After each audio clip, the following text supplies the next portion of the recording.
নাও তোমাদের জন্য আমি নিয়ে চলে আসলাম কেক পুডিং, বুঝলে? মানে নিচে কেক উপরে পুডিং। এটা খেতে এত মজারে ভাই, যে বানাওনি সে বুঝবা না। দেখো আমি বানিয়েছিলাম, কত মজা হয়েছে দেখতে, খেতে অনেক মজা হয়েছে। চলো তোমাদের সাথে আমি শেয়ার করি, বুঝলে? এখানে আমি হচ্ছে পুডিং এর হলো ক্যারামেল বানিয়েছিলাম, তোমাদের দেখাতে মনে নেই, তোমরা তো পারোই বানাতে, কেমন বানাতে হয়। তারপর হচ্ছে আমি এখানে 2টা ডিম নিয়েছি পুডিং এর জন্য। একটা মজার বিষয় কি জানো, আমি 3টা ডিম দিয়ে এত বড় একটা পুডিং কেক বানিয়েছি। তো যাই হোক, এরপরে আমি হচ্ছে পরিমাণ মতো একটু চিনি আর একটু লবণ দিলাম, দিয়ে ভালো করে কাঁটা চামচ দিয়ে গুটাই একদম ভালো করে মিশিয়ে নিলাম। তারপর দিলাম দুধ দেওয়ার পর দিলাম হলো ভ্যানিলা এসেন্স। এটা তারপর আমি পাশে রেখে দিলাম এক পাশে। তারপর নিয়ে আসলাম হলো ময়দা, বুঝলে? তোমাদের ময়দা ঢালার ভিডিও দেখাতে আমার মনে নেই, মানে ভিডিও ঠিকই করতেছিলাম কিন্তু ক্যামেরা অন করিনি। তো কিছু না, এগুলো এমন, আমার সাথে এমন হয় সবসময়। তারপর হচ্ছে একটা ডিম ভেঙে নিলাম, ডিম ভেঙে নিয়ে আমি হচ্ছে কুসুমটা আলাদা করে রেখে এই পাশে আমি একটা কাজ করতে চলে আসলাম। রাইস কুকারে বানাবো, তো রাইস কুকারে একটু পানি দিয়ে ঢাকনা দিয়ে ঢেকে অন করে দিয়ে চলে আসে। এবার হচ্ছে বিট করছি, বুঝলে? ডিমের সাদা অংশটা বিট করে নিচ্ছি ভালোভাবে। এটি কেমন ফর্ম হয়ে গেলে এরপর হচ্ছে আস্তে আস্তে চিনি দিয়ে বিট করবে। আমি এরকম পরিমাণ মতো চিনি দিয়ে নিচ্ছি। আর তোমরা হলো যদি একটাই চিনি বেশি বা কম দাও তাহলে খেতে আরো বেশি মজা, মানে চিনির পরিমাণটা ঠিক থাকবে। আমি তো মনে করো প্রথম বানাইছি, অনেক ভুল হয়ে গেছে, মানে দুটো একই চিনির পরিমাণ দিয়ে অনেক মিষ্টি হয়ে গেছে।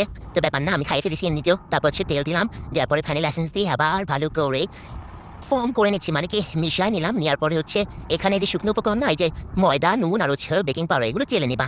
চেলে নিলে ভিতরে কোনো লাম্পস থাকবে না। তারপর চেলে নিয়ে আমি আমার হ্যান্ডউইচ নেই, তাই আমি হচ্ছে এটা দিয়ে কাজ চালাই দিলাম ভালো করে। এমন দেখতেই পাচ্ছ কি সুন্দর মিশ্রণ হয়ে গেছে। এবার এটাকে আমি এক সাইডে ছেঁকে এবার পুডিংটাও আমি ছেঁকে নিচ্ছি, যেন ডিমের ভেতরের কোনো সাদা অংশ না, মানে না আসে। তারপর হচ্ছে ওর পরে কেকের এইটা লিকুইডটা ঢেলে দিবা, বুঝলে? তোমাদের কিচ্ছু করা লাগবে না, তোমরা শুধু এমন ঢেলে দিলেই চারিদিকে একটু পরে দেখবা ছড়াই গেছে। তাই তোমাদের এনে কোনো প্যারা নেই। দেখতে পাচ্ছ আমি কেমন করে দিয়েছি। তারপর উপরে একটু সমান করে দিলাম, বেঁকা ছিল। দেওয়ার পরে আমি এটা হচ্ছে করে ভিতর দিয়ে দিলাম, হাড়ির ভিতর দিয়ে। এবার 10 থেকে 15 মিনিট পরে আমি আসলাম একটা সলের কাঠিতে চেক করতে সেটা আমার ক্যামেরায় ছাপসে গেছে। ব্যাপার না, তাড়াতাড়ি মুছে একটা সলের কাঠিতে চেক করে দেখলাম ঠিক আছে, হয়ে গেছে, বুঝলে? তারপর এখানে আমি নিয়ে চলে আসলাম। নিয়ে আসে এবার ছুরি দিয়ে কেটে ভালো করে গুড়াই কাটলাম।